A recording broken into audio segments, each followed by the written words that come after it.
Today at T-Mobile, I'm joined by a special co-anchor. What up, everybody? It's your boy, Big Snoop Deal Double G. Snoop, where can people go to find great deals? Head to T-Mobile.com and get 4 iPhone 16s with Apple Intelligence on us, plus 4 lines for $25. That's quite a deal, Snoop. And when you switch to T-Mobile, you can save versus the other big guys, comparable plans plus streaming. Respect. We up out of here.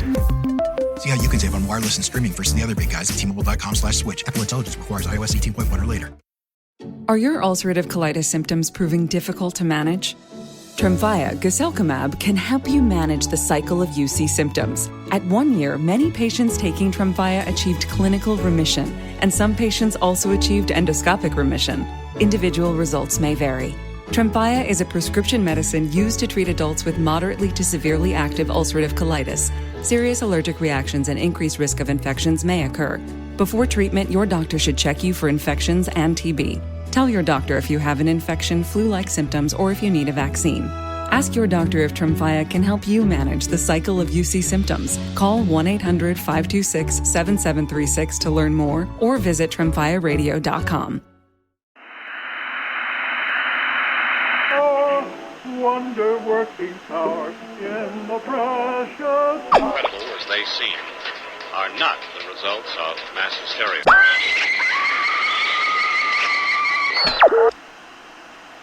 You may wish to adjust the dial.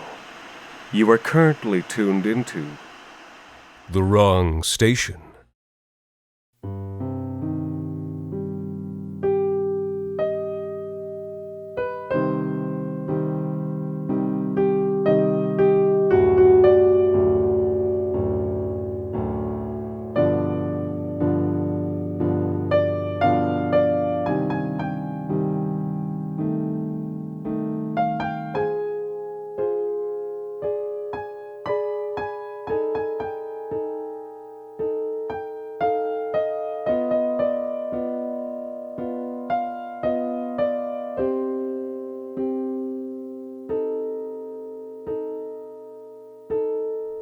It's dangerous to face them alone.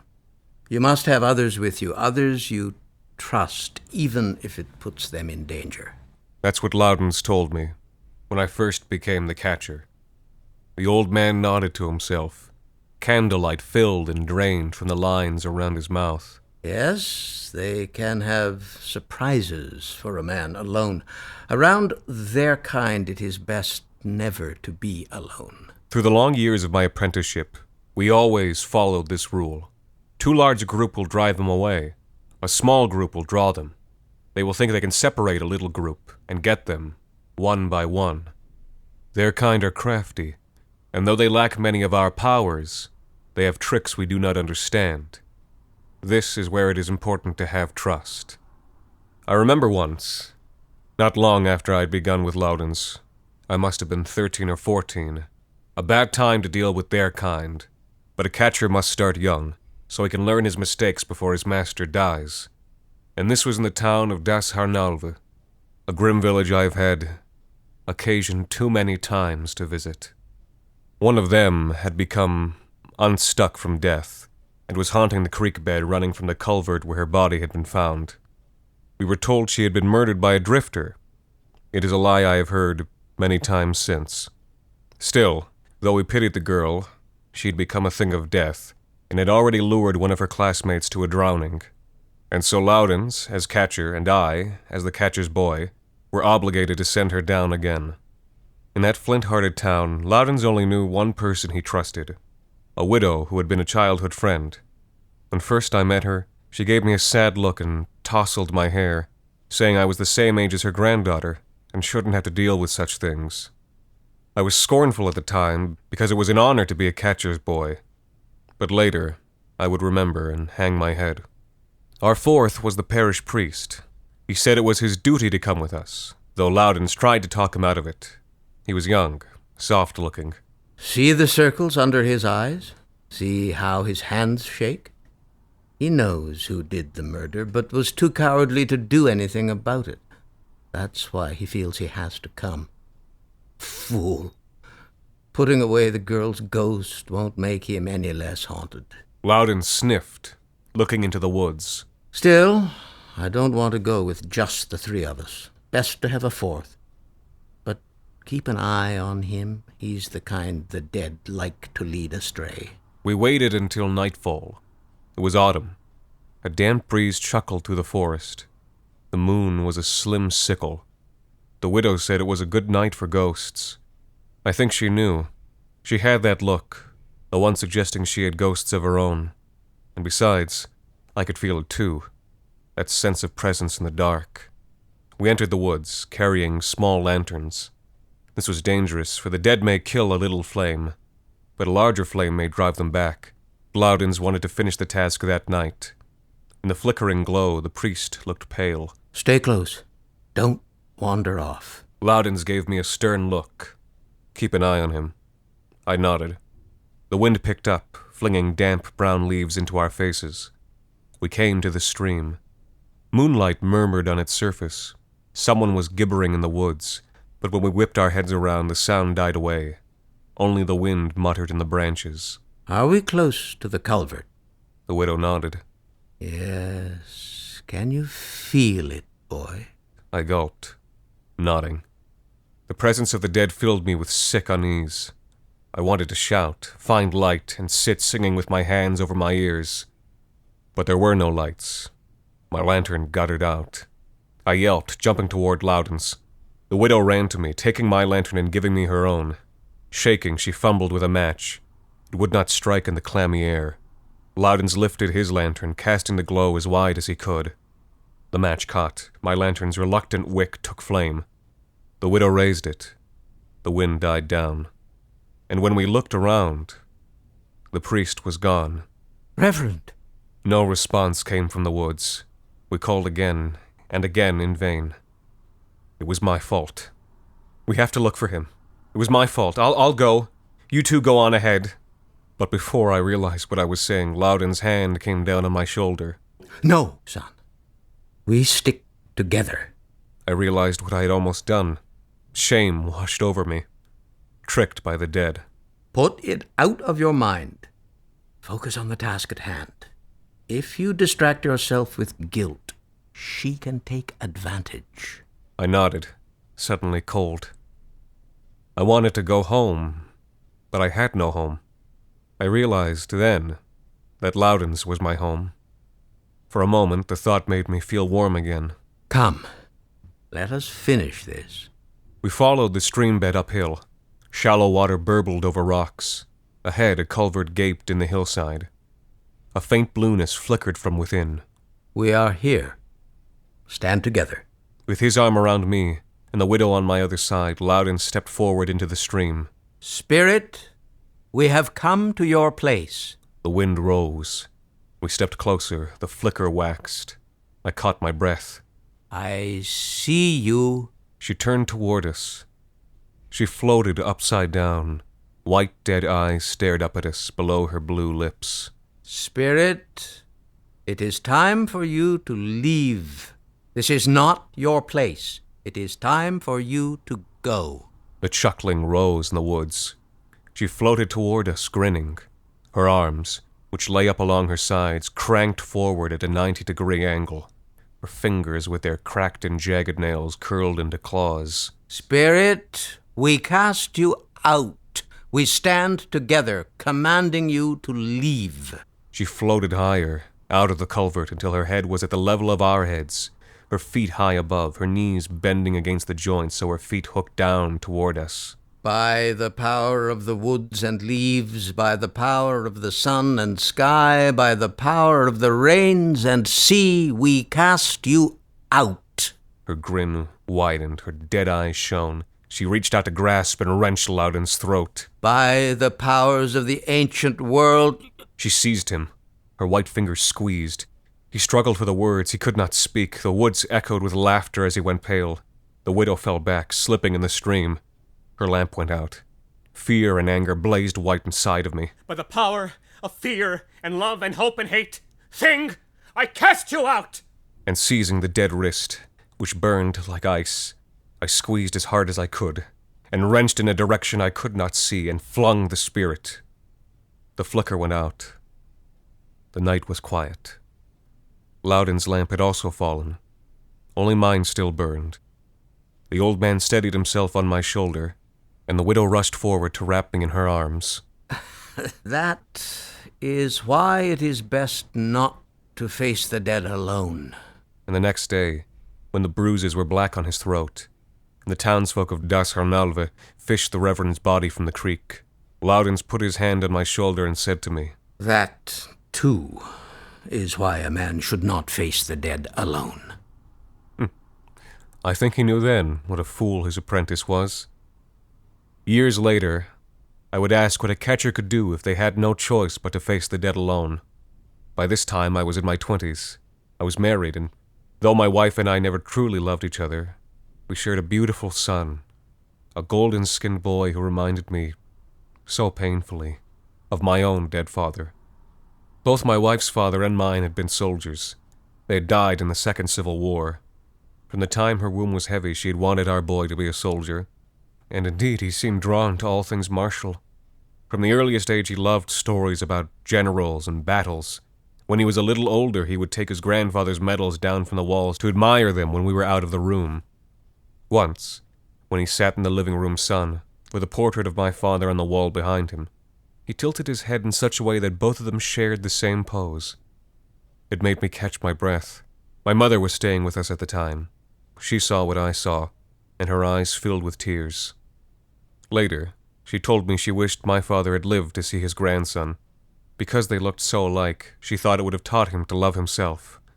I asked what she meant, and she told me my father had always hated his appearance. This made me laugh. My father was handsome, not like me. It was because he thought he looked so much like the general. They did look alike, for all that my father's coffin had carried the White Cross of the Abolitionist League, and his infamous ancestor had won crushing victories in the name of slavery. I could only imagine an abolitionist soldier looking in the mirror every day of his life and seeing only the face of a war criminal. If only he could have met his grandson. Maybe he could have learned to see himself the way his wife and son saw him, the way we saw the boy who looked so much like him. Sometimes, sitting on the porch and watching my boy play in the sun, I would hear Laudens' words in my head. You must have others with you, even if it puts them in danger. I could not imagine asking my golden boy to face such things as the girl in the culvert. The thought sickened me. And so, when I was nearly ready to begin my own practice as a catcher, I asked Laudens what to do if a catcher had to face the dead alone. He frowned, poking at the fire. We were camped by the side of the road. A haint had been spotted in the next town. He shouldn't. But if he has to? He should turn back and return with more people. But if that's not an option? It is always an option. For the sake of argument, Laudens stared into the fire for a long time. Courage and wisdom can cast out the dead. Anger and determination may also serve, but strongest against them is the love and solidarity between the living. In the absence of living people who love and trust, the catcher must look elsewhere. I looked at him, surprised. Among the dead? There are many there who love you. Your father, grandparents, teachers, friends. Those who loved you in life will come if you call them. If you have strong allies among the virtuous dead, they may help you against the wicked kind. But there is a trap. In the ancient world, it was shamans and witch doctors who played the role of catcher, and for them, ancestor worship was a powerful tool. Yet not all ancestors are good ancestors, and though they may come to the aid of their own blood, it does not make them virtuous dead. It was the soundest of advice. And yet, sometimes we do not have the luxury of following good advice. And worse, sometimes we have the evil luck to be human. Does it ever feel like you're a marketing professional just speaking into the void? Well, with LinkedIn ads, you can know you're reaching the right decision makers. You can even target buyers by job title, industry, company, seniority, skills. Wait, did I say job title yet? Get started today and see how you can avoid the void and reach the right buyers with LinkedIn ads. We'll even give you a $100 credit on your next campaign. Get started at linkedin.com/results. Terms and conditions apply. Good night, itchy eyes. Good night, sudden sneeze. Good night to your symptoms of allergies. Xyzal is the allergy medicine you take before bed. It provides powerful relief while you rest your head. Not just all night, but all the next day. Xyzal keeps working, keeping allergies at bay. And without those annoying symptoms disturbing your rest, you can wake up the next morning feeling your absolute best. Remember, be wise all. Take Xyzal. At night.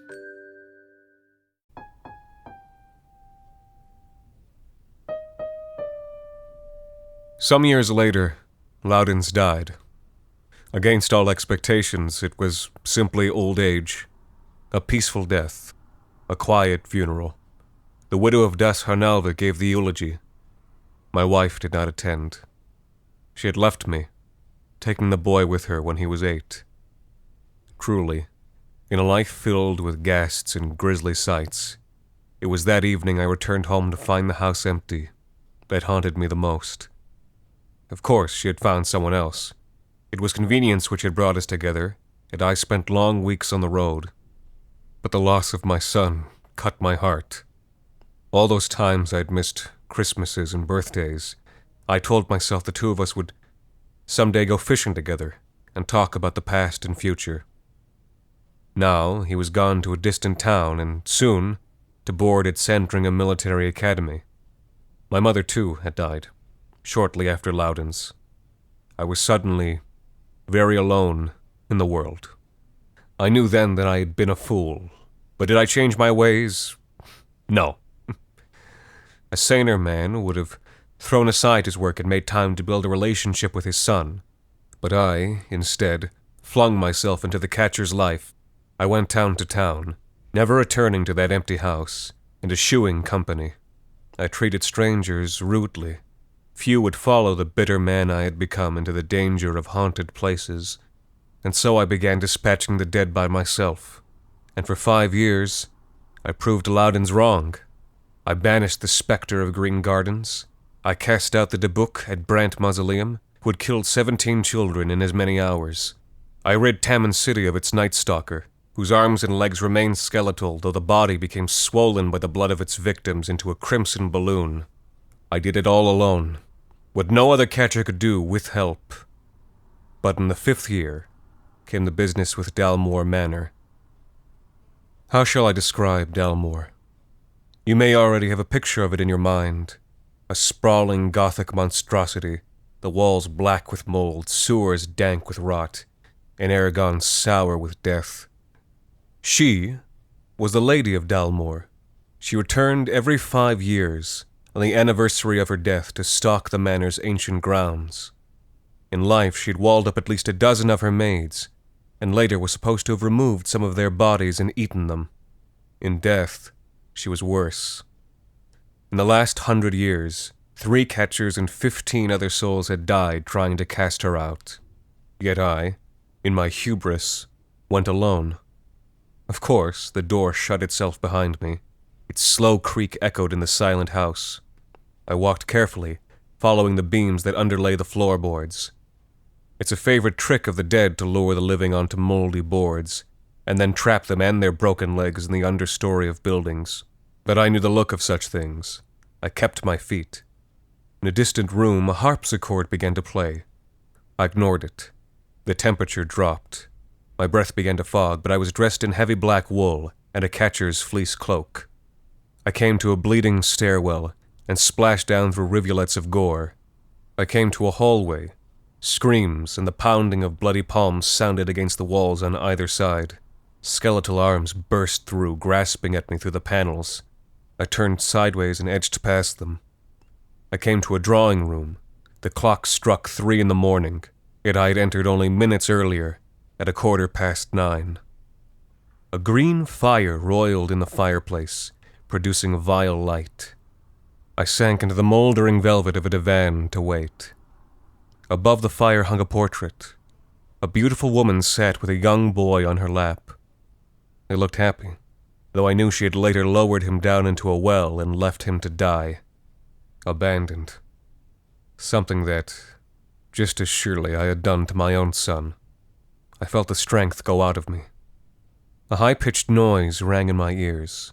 Clear, viscous fluid began pulsing down the walls. A woman's footsteps rang on the ceiling. I stood. "I call you out!" Laughter echoed through the room, and the green flame flared up. "Show yourself!" And the Lady of Dalmore manifested in front of me.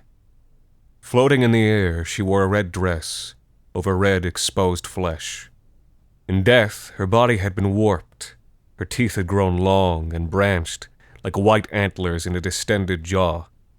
Her eyes had gone blue from the lack of sunlight. Her arms had grown an extra joint. They now ended in a nest of sharp black phalanges. "I cast you out. By the field and trees, by the moon and the water brooks, by the dust and the rain cloud, I cast you out." She paid no heed, but drifted down toward me, laughter throbbing in my ears. A note of panic entered my voice. Where was my strength? I tried to call upon it. It would not come. "By the iron and oak, by the silver and rowan, I cast you out!" She lighted before me, placing a palm on either side of my face, looking up at me like a lover as she swayed her hips to the harpsichord music which now crashed through the ceiling. "By the old powers and the powers yet to be, return to death! I command you!" And she said, "No." She took me by the shoulders and flung me to the floor. I screamed as my ankle snapped on the cellar floor, and she landed on top of me, licking my neck with a cold, sharp tongue. "Laudens!" I shouted, struggling as she pushed down on my chest. "Come to me. Help me, please!" And though I felt his presence, the Lady of Dalmore laughed, pressing the air out of me. "Come to me. Father, mother, save me from the dead!" I felt them, as warm as a heartbeat, but still, the lady was too strong. I felt my ribs begin to splinter. In seconds I would pass out. "All of you! All of my ancestors! I call you now!" The pressure in the room dropped. Something new was with us. The Lady of Dalmore howled. An iron power dragged her off of me. A shadow roiled in the air, and the lady, with her awful fangs and gruesome claws hauled into it, was swallowed, crushed, and dropped like a red rag to sink into the floor. A different laughter filled the air. Not manic, but slow and satisfied. "Ah, yes." The darkness touched down beside me, coalescing into the form of a gray, skeletal man. Mirth glimmered in his empty gray sockets, and he preened his still rich mustache and chops, whose gold matched the braid on his tattered uniform. "You're him. The general." He showed me the rotten shards of his teeth. Maggots flashed as they writhed among them. "That I am." I reached out, trying to feel the presence of Laudens and the other virtuous dead. But they were gone. "I thank you. You may return now." But the corpse laughed again. "Sonny, I think not." And then a breeze picked up that came and went to nowhere. His form was dissolved, and he went out into the world.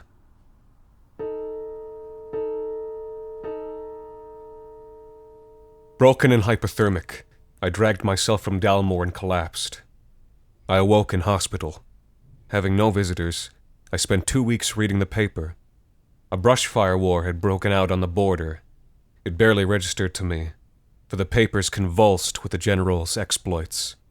These were hidden in the back pages, behind splashy stories from the front. Little, unconnected tales, a home invasion in Tamman City, a tour group missing at a historic battlefield, an obituary for an old woman who had fallen violently in the washroom. They seemed unconnected. Maybe they were, but behind these disjointed tragedies, I saw the haunting hand of the general and heard his deep, cold laughter. A unifying theme of these deaths, all victims were descendants of abolitionists. On the 14th day, I was surprised by a knock on the door, a young woman with dark hair, and a gold-skinned baby on her hip. I asked who she was. She said she was my daughter-in-law, which meant that the child... I felt a catch in my throat. Boiling tears sprang to my eyes. I looked away. She had read about Dalmore in the paper. I asked if my son was with her. She cast down her eyes. "No," she said. "He had been posted to the border. He He was missing in action. I told her I thought he would be all right. When she said nothing, I lied, saying I would know if he were dead. Yet, for all my empty cheer, the image hung between us, of a battle-scarred patch of wasteland out beyond the border, and a gold-skinned hand reaching from the sand of some shallow grave. I would not believe it. Not him, not my golden boy. Even now, even after facing death at the manor, I thought we would have time for fishing. The next day I left the hospital. On the newspaper's second page was a story about the mysterious death of a young man from an abolitionist family, a married father, about the age of my own missing son. I was already in the next town when I called my daughter-in-law and told her what I was going to do. She told me I was still too ill and that I should go back. She was right, but I hung up. I needed advice, and I could think of only one person to give it, and he was dead. On the edge of the next town, a murdered child had taken to haunting a willow tree. Staggering from the train station at nightfall, I went to the tree alone and found pale threads wrapping around my neck, wrists and ankles, hoisting me into the boughs. The cords tightened. My vision flickered. Near death, I called out for the virtuous dead, for Laudens, and felt him come just as I lost consciousness. I came to, a moment later. A pale figure, like a bank of fog in the shape of a man, deliquesced in the moonlight. Laudens, don't go yet. You know what I have done. I am a fool, Laudens. I must return him to the dead, but I do not know how. It is dangerous to face the dead alone. Laudens, I must. I have no one left. I have driven them all away, or lost them. A breeze picked up. Laudens' misty form was disappearing quickly. Then you must call upon all your allies among the dead. I already called upon my ancestors. It's how this all began. But it was too late. He was gone. I was alone. I sat with my back to the willow tree, my head in my hands. After a moment, I realized I wasn't weeping with sadness, but with burning tears of self-hatred. It was all I could do to stop my teeth from grinding into talc. And then, I began to laugh. Because a rage at myself was also a rage at the things that had made me so vile, contemptible, and in pain. It was a rage I could use to banish the general. It seemed a worthy plan at the time. Now, I know I was bent on not only the general's destruction, but also my own. And in such a mood, I arrived the next evening at the battlefield of Chardon Oaks. During the First Civil War, the general had crushed abolitionist forces at Chardon Oaks, and had his men save ammunition by bayoneting 600 prisoners. For the better part of a century, this had been taught in textbooks as an act of level-headed pragmatism. After the Second War, the one that took my father's life, we began printing textbooks that showed what bayonet wounds looked like. Now, Chardon Oaks was just a slopping field, with a stand of old trees at the high end. A monument to the executed prisoners stood among the moonlit grass and clover. Some inhuman force had smashed it in two. The desecration made me sick. I reached for that rage I felt beneath the willow tree, but found it slippery. The enormity of the crime that had been committed here filled me with only a tired despair. I hesitated, resting a hand against the cool marble of the monument. I heard Laudens' voice in my head. It is always an option. I considered going back, but then the wind picked up. A shadow drew across the moon. A coil of cold air crept down the neck of my shirt. Is the general here? The ground moved beneath my feet. Blood welled up out of the soil, sopping it into a crimson mud that began to suck me down. If he is here, I call on him to show himself. A low chuckle sounded behind me. I whirled around. Nobody was there. And what right do you have to call upon me? The voice came from the empty air. Clouds thickened into a red filter over the moon. The right of blood. You are no blood of mine. I spent my life fighting cowards like you. Cowards who... It is my blood and my birthright, much as we both may hate it. It was now cold as ice. The red mud sucked up over my ankles. Pale things sloshed through it. Skeletal mouths surfaced to gasp and moan for help before being dragged back down. A sound like ribs on bayonets echoed out into the night. I smelt smoke. The darkness thickened before me. A glint of gold braid, a gray gleam, and the edges of broken teeth suggested themselves in the gloom. A breath like the floor of a slaughterhouse washed over me. Spirit, I cast you out. I took hold of his flesh and tried to hurl him through the other side, but my palms burned with cold, and he laughed as I fell back against the sinking monument, slithering in gory mud as I tried to regain my feet. 120 years haven't cast me out of this country, son, and you won't either. By the wood and the stone, I cast you out. By justice and vengeance. He laughed. The scarlet quag wrapped around my calves. A dead soldier clawed at me with snapped-off fingers, trying to drag himself up. I kicked him away, but slipped as the monument tilted on liquefying earth. The mud grasped my thighs. By all that is wrong with you, and all that is wrong with me, I cast you out! Only one of us has something wrong with him, son. I grabbed hold of the monument with both hands, but my weight only made it sink more quickly. The ancient corpses squelched and groaned around me, and the general cackled. They can't help you. I killed them. They belong to me. I call on my father, my mother, on Laudens, on all of my ancestors for help. Please, please come. I felt them around me, like thin figures of golden mist. I felt my mother's love, Laudens' grisly determination, my father's rage against the man he'd spent his whole life hating. But even with their help, I was borne down into the slime, to the waist, ribs, and shoulders by that iron power. Is that all you have, ghost catcher? Is there no other power you can call upon? Then you are dead, and I will walk this earth and turn it back to my will. Mud poured into my ears and lapped around the edges of my mouth. The monument veered overhead, half submerged like a drowning ship.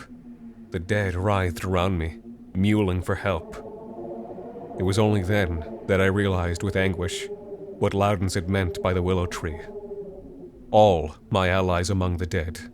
No, General. There is one more power. And then, with an agony and a shameful relief that I cannot describe, he was there. I smelled the summer grass we had smelled together from the balcony. I heard his laughter as a child.